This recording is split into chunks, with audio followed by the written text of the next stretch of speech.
اعوذ باللہ من الشیطان الرجیم بسم اللہ الرحمن الرحیم الحمدللہ بنعمتہ تتم الصالحات لا حول ولا قوة الا باللہ وما توفیق الا باللہ۔ آج کی ہماری ڈسکشن کا موضوع ہے دعا کی طاقت، پاور آف دعا۔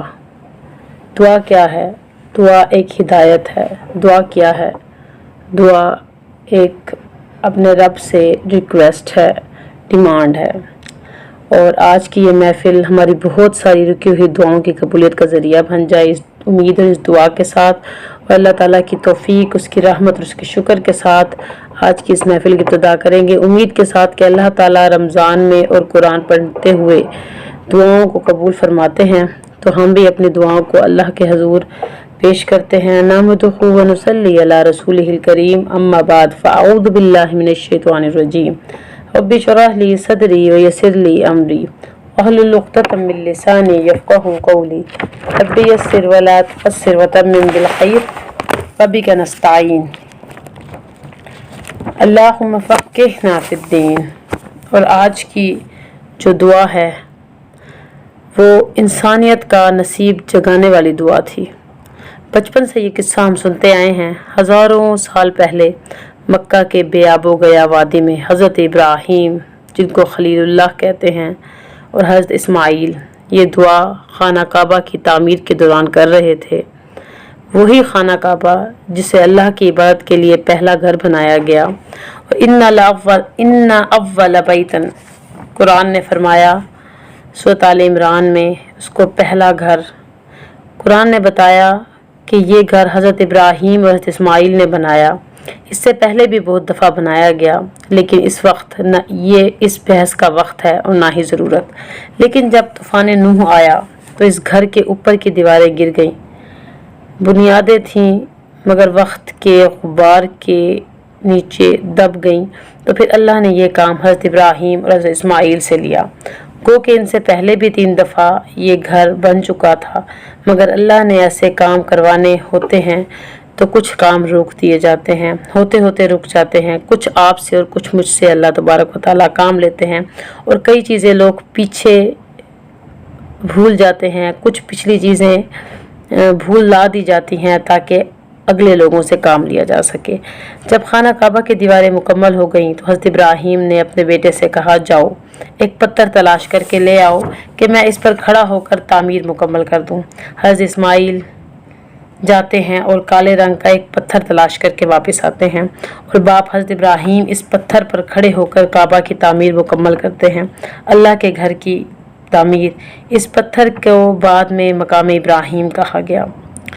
کام پورا ہوا، مشن کی تکمیل ہوئی۔ ابراہیم علیہ السلام کی لبوں پر ایک دعا تھی، رب اجعل ھذا بلدا آمنا وارزق اہلہ من الثمرات من آمن منہم باللہ وبالیوم الآخر۔ کیا دعا کی؟ اے میرے رب، اس جگہ کو، اس شہر کو عمل والا بنا دینا، اور اس کے رہنے والوں کو، اور جو اللہ اور اس کے روز آخرت پر ایمان لائے، ان کو پھلوں سے رزق دینا۔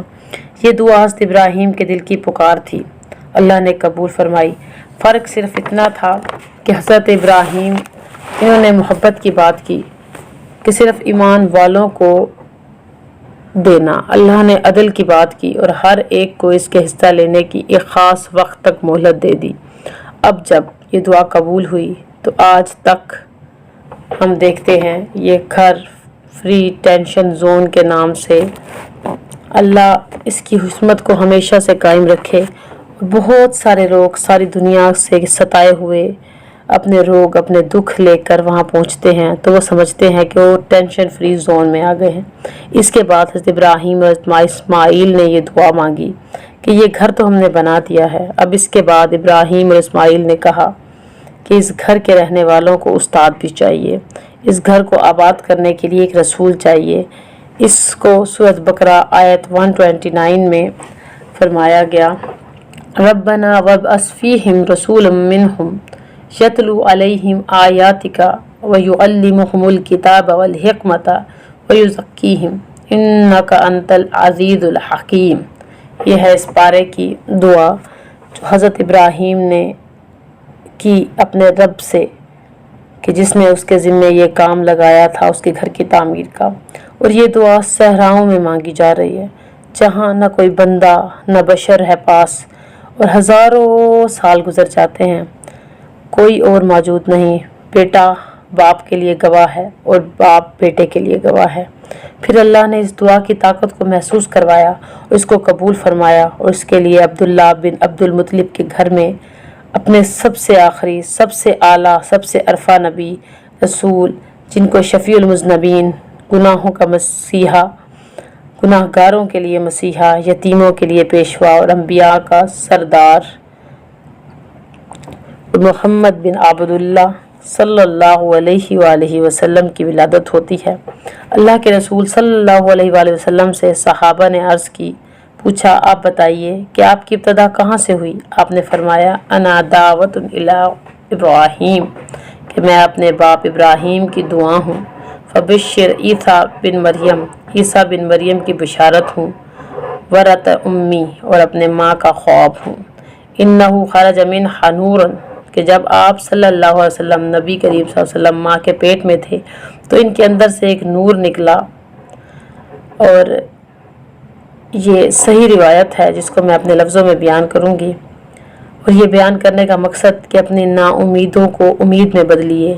ایک ایسی جگہ اللہ کا نبی دعا مانگ رہے ہیں جہاں اس دعا کی قبولیت کی کوئی چانس نہیں ہے، کوئی وجہ نہیں ہے، کوئی چیز ایسی نہیں ہے جو اس دعا کو قبولیت کا باعث بنے، کوئی ذریعے موجود نہیں ہے، لیکن اللہ نے اس خواب اور اس دعا مانگی گئی، جو خواب دیکھا گیا، اور عیسیٰ علیہ السلام اور ابن مریم کی بشارت اور والدہ کے خواب کے نتیجے میں محمد رسول اللہ صلی اللہ علیہ وسلم کو مبعوث فرایا۔ ورات امی انہ من خرج النور فرت لہو قصور الشام، اور میری والدہ نے ایک خواب دیکھا کہ ان کے جسم سے ایک نور نکلا ہے جس سے شام کے محلات روشن ہو گئے۔ یہ نور کیا تھا؟ یہ نور ہدایت تھا۔ پیارے نبی صلی اللہ علیہ وسلم کی ذات مبارک تھی جس سے کفر کے اندھیرے چھٹ گئے اور پورا عالم توحید الہی اور سنت نبوی کے نور سے روشن ہو گیا۔ آج بھی حج و عمرہ کرنے لوگ آتے ہیں، اور لوگ جب مقام ابراہیم کے پاس کھڑے ہوتے ہیں تو ان کی آنکھیں بھیگ جاتی ہیں کہ اللہ تو اپنے راستے پر نکلنے والوں کے قدموں کے نشان تک محسوس کر لیتا ہے، کہ تو اتنا قدردان ہے کہ اپنے راستے پر نکلنے والوں کے قدموں کے نشانات تک محفوظ کرتا ہے۔ تو آج ہم جب اس کے قدموں پر چلیں، جب اس کے راستے پر چلیں تو اللہ تعالیٰ کیوں نہ قدردانی کریں گے۔ آج ہم دعا کی طاقت میں اس دعا کو مشعل راہ بنائیں گے۔ آپ سب اپنی نسلوں کے لیے، اپنے فیوچر کے لیے، اپنے مالی معاونت کے لیے، اپنے معاملات کے لیے، اپنے رشتوں کے لیے دعا کیجیے۔ مسجدیں تو بہت ہیں مگر ایسے استادوں کی ضرورت ہے جو مسجدوں کو آباد کرنے والے بن جائیں۔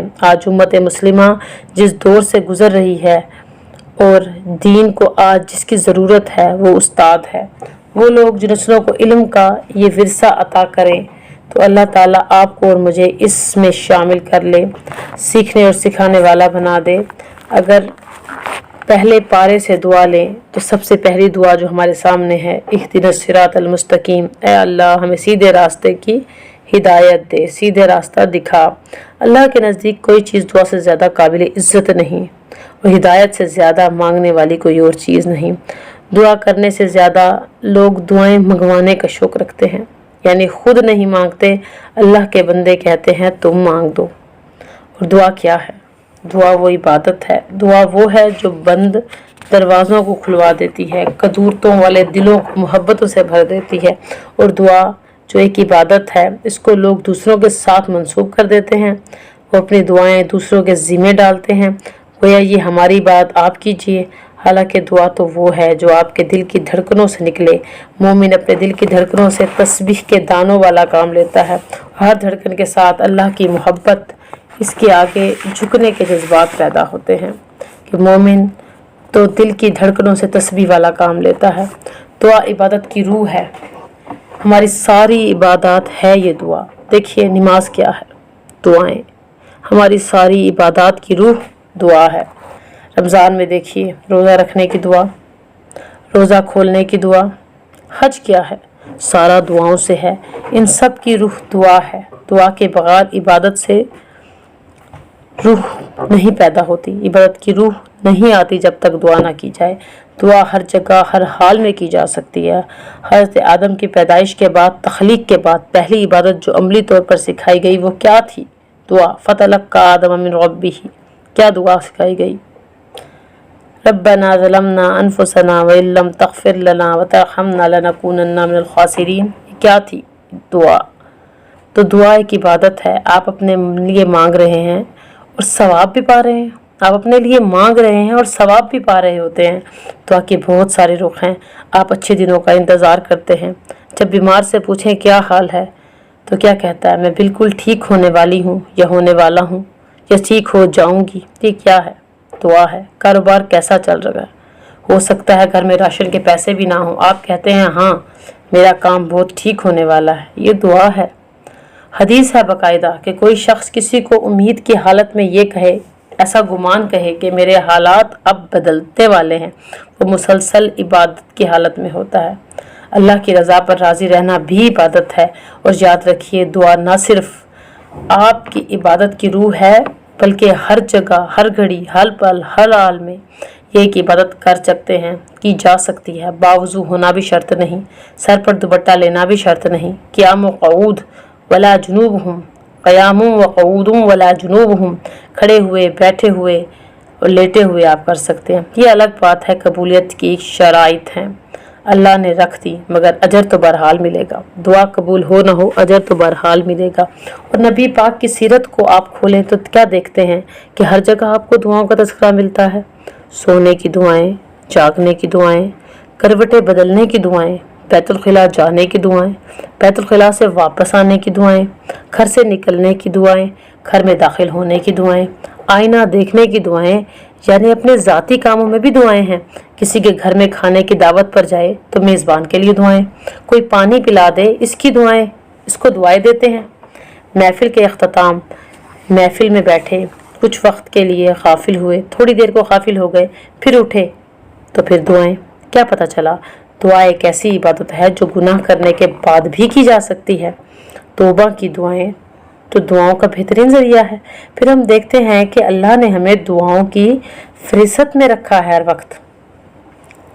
ہم چاروں طرف سے دعاؤں کے حصار میں ہیں، گویا دعائیں آپ کے میرے لیے ایک ڈھال ہیں، ایک شیلڈ ہیں، ایک شیلڈ ہیں۔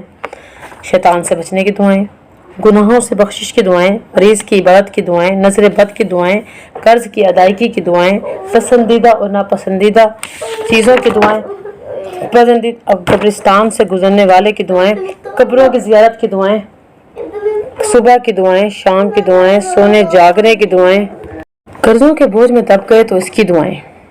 کیا آپ کا میرا اپنے رب سے دعاؤں والا تعلق موجود ہے؟ ہم کیوں کسی کو ڈھونڈتے پھر رہے ہیں؟ ہمارے پاس ہمارا رب ہے، وہ کہتا ہے مجھے پکارو میں تمہاری دعائیں سنوں گا۔ نیا چاند آیا تو دعا، نیا لباس کی دعا، نیا پھل کھایا تو دعا، طوفان گرج چمک بارش برسنے کی دعائیں، بارش نہ ہو تو دعا، سورج گرہن کی دعا، چاند گرہن کی دعا، شادی پر نئی زندگی شروع ہو رہی ہے، شوہر بیوی کے لیے دعا، ان کو دینے کے لیے دعا، کوئی فوت ہو گیا تعزیت کے لیے دعا، دشمن سامنے آ جائے تو دعا۔ کیا کر رہے ہیں آپ اور میں سارا دن؟ دعا ایک وائڈ ٹاپک ہے۔ ایک دعا بھی ہم یاد کر لیں تو ہمارے لیے لاکھ پتی اور کروڑ پتی ہونے سے زیادہ افضل ہے۔ علم کی محفل میں آپ کی دعائیں ہیں، ایک دعا بھی قبول ہو جائے۔ علم کی محفل میں جب ہم بیٹھیں تو اللہ تبارک و تعالی ہم پر اپنا سایہ رکھتا ہے، اور ایک دعا بھی قبول ہو گئی تو محرومی دور ہو جائے گی۔ بچپن سے کئی چیزوں کی محرومی میں ہم رہے ہیں، پتہ نہیں یہ رمضان اور یہ محفل آپ کی ان دعاؤں کی قبولیت کا ذریعہ بن جائے۔ اور دعائیں مانگنی ہیں مگر شعور کے ساتھ۔ دعاؤں کی عادت کی وجہ سے، دعائیں ہم عادت کی وجہ سے مانگتے ہیں، تو اگر ہم دعاؤں کے حصار میں ہوں، شعور کے ساتھ جو دعائیں کی جاتی ہیں، تو بندہ مومن کے پاس ایکسٹرا ٹائم ہی نہیں ہوتا۔ پتہ نہیں کیسے پھر ہم اتنے وظیفوں کا وقت نکال سکتے ہیں۔ کئی لاکھ دفعہ کلاس پڑھنے کے بجائے اگر آپ اس موقع کی مناسبت کے لحاظ سے وہ دعائیں جو اس وقت نبی کریم صلی اللہ علیہ وسلم نے کہی تھی وہ کر لیں تو زیادہ اچھا ہو۔ مسئلہ کیا ہے؟ ہم عادتاً دعائیں کرتے ہیں، عبادتاً نہیں کرتے۔ مسئلہ یہ ہے کہ ہم عادتاً دعائیں کرتے ہیں، عبادتاً نہیں کرتے۔ کسی کے پاس چغلیوں اور غیبتوں کا ٹائم رہ جائے گا اگر ہم اپنی زبان کو دعاؤں سے تر رکھیں۔ آپ حیران ہوں گے یہ سن کر کے تقریباً 700 کے قریب مسنون دعائیں ہیں اور 70 کے قریب قرآن کی دعائیں ہیں، اور اگر ریپیٹیشن کو نکال بھی دیا جائے تو 48 دعائیں قرآن پاک کی ہیں۔ تو کیا پتہ چلا کہ ساری کی ساری دعائیں ہمارے لیے بہتر ہیں، اور قرآن کا بہت بڑا حصہ دعاؤں پر مشتمل ہے۔ اور اللہ پر ایمان پختہ ہوتا ہے تو دعاؤں کی طاقت میں اور بھی اضافہ ہوتا ہے۔ دعا اپنی طاقت رکھتی ہے، لیکن جیسے ہی اللہ پر ایمان پختہ ہوگا تو دعاؤں کی طاقت میں بھی اضافہ ہوتا جائے۔ اولو العزم انبیاء کی دعائیں قرآن پاک میں موجود ہیں۔ بیمار ہوتے ہیں تو کیا دعا کی، مچھلی کے پیٹ میں کیا دعا کی، آگ میں گرائے گئے تو کیا دعا کی، کنویں میں گرے تو کیا دعا کی۔ تو کیا پتہ چلا، الدعاء موقع العبادہ، عبادت سے دعائیں نکل گئیں تو روح ختم ہو جاتی ہے۔ آج نماز ہے، دعائیں نہیں۔ صلاح کو عربی میں دعا کہتے ہیں۔ صلاح ہے ہی دعا۔ دعا کے بغیر نماز چند حفظ کیے ہوئے الفاظ اور ایکشن کے سوا کچھ بھی نہیں ہے۔ روح ختم ہو جاتی ہے نماز میں۔ سورۃ فاتحہ ایک دعا ہے، رکوع میں دعا، سجدے میں دعا، سجدے کے درمیان کی دعا، سلام پھیرے تو دعا، نماز کے بعد کی دعائیں اور نماز کے بعد کے اذکار۔ پوری نماز ایک دعا ہے، اور نماز سے پہلے اذان، اقامت کی دعائیں، قبولیت کا وقت ہوتا ہے۔ پھر دیکھیے وضو شروع کرنے کی دعائیں، وضو کے درمیان کے، وضو ختم کرنے کی دعائیں۔ کیا ہم دعاؤں کی طاقت سے انکار کر سکتے ہیں؟ دعائیں تو وہ کام کرواتی ہیں جو پیسہ نہیں کروا سکتا۔ یہ مہینہ دعاؤں کا ہے، اور دعاؤں کا اہتمام کریں۔ ربنا آتنا فی الدنیا حسنۃ وفی الآخرۃ حسنۃ وقنا عذاب النار۔ دعا کیفیت سے پیدا ہوتی ہے، دعا الفاظ کی محتاج نہیں ہوتی۔ خاموش ساز فریاد سے معمور ہیں ہم، زبان سے کچھ نہ کہیں لیکن کیفیت دعا والی ہو تو وہ کہاں تک جاتی ہے؟ عرش تک جاتی ہے۔ قربان جائیں، میرے اللہ نے دعاؤں کی قبولیت کے لیے ایک شرط رکھی، رونے کی شرط۔ سب تو نیک نہیں ہوتے، ہم جیسے گناہگار بھی ہوتے ہیں، تو اللہ تعالیٰ نے اکثر گناہگاروں کے لیے ایک ہی شرط رکھ دی، یجیب السماع مستجاب اذا دعا الصبح، کہ اگر آپ رونے کا جیسا منہ بنا لیں یا روئیں اور آنکھ سے آنسو بہے تو اللہ تبارک و تعالیٰ دعاؤں کو قبول فرمائے۔ اللہ تعالیٰ ہماری اس محفل کو اپنے ہاں قبول فرمائے، اور اللہ تبارک و تعالیٰ ہمیں دعائیں کرنے اور دعاؤں کے اندر رہنے کی توفیق عطا فرمائے، اور دعا کی قدر جاننے کی توفیق عطا فرمائے۔ وآخر دعوانا الحمدللہ رب العالمین وسلام علی المرسلین۔ السلام علیکم ورحمۃ اللہ وبرکاتہ۔